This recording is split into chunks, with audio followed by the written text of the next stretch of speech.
நான்காவது காரியம் இங்க வந்து பாருங்க, விசுவாசம் என்னும் கேடகம். இங்க தான் வந்து ரொம்ப நீங்க ஜாக்கிரதையா இருக்கணும். இங்க வந்து பாருங்க, இங்க மேல தலையில ரட்சிப்பு இருக்கிறது, முன்னாடி தேவனுடைய நீதி இருக்கிறது, நடுவுல சத்தியம் இருக்கிறது. ஆனா வந்து பாருங்க, ஒருவன் சண்டையிடுகிறவனா இருந்தால் அவன் பயன்படுத்துகிற காரியம் வந்து எதையுமே அவன் இந்த போர்ஷன் மேல வாங்க மாட்டான். தலையில அவன் எதுவுமே வாங்க மாட்டான். ஒரு வில்லு வருதுன்னா தலையில போய் முட்ட மாட்டான், ஃபுட்பால் மாதிரி. சரிங்களா? வா மார்ல வந்து ஈட்டியை விடுன்னு சொல்லிட்டு அவன் காமிக்க மாட்டான். அவன் பயன்படுத்துகிறது எப்பவுமே கேடயம் மாத்திரம்தான். சரிங்களா? இங்க வந்து பாருங்க, ஏன் ஒரு முக்கியமான ஒரு காரியம்னா, ஒரு எதிரியினுடைய அம்பு, சரிங்களா, வில்லோ அம்போ, சரிங்களா, எந்த இடத்துல அடி வாங்கினாலும் உங்களுடைய ரட்சண்யம் என்னும் தலையில கிரீடத்து மேல, ரட்சண்யம் என்னும் மேல ஹெல்மெட் மேல, தலை சீரா மேல அடி வாங்குச்சுன்னா கண்டிப்பா தலை சீரா வீக் ஆகும். ஸ்ட்ரெயிட்டா மார்ல இருக்கிற மார்க்கவசத்தின் மேல ஒரு ஈட்டி வந்து சொருகுச்சுன்னா, சரிங்களா, அது நிச்சயமா அடி வாங்கும். சரிங்களா?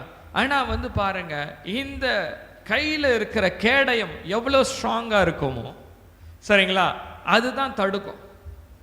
அல்லேலூயா. உங்களுடைய விசுவாசம் எவ்வளவு ஸ்ட்ராங்கா இருக்கோ அதுதான் உங்களுடைய ரட்சிப்பையும் உங்களுடைய நீதியையும் அது என்ன பண்ணுது, அது டிஃபெண்ட் பண்ணுகிறது.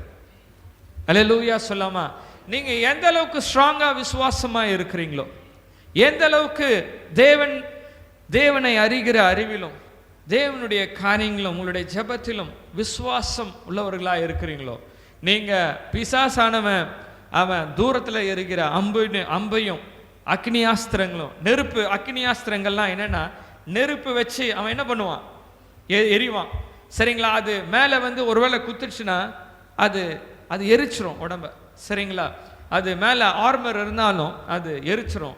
அதை என்ன தடுக்கணும்? அதை விசுவாசம் என்னும் கேடயத்தில் தான் தடுக்கணும். ஸ்ட்ரெயிட்டா உங்களுடைய ரட்சிப்பு மேல ஹிட் ஆக விடக்கூடாது. சரிங்களா? உங்களுடைய ரட்சிப்பை டெஸ்ட் பண்ண விடக்கூடாது.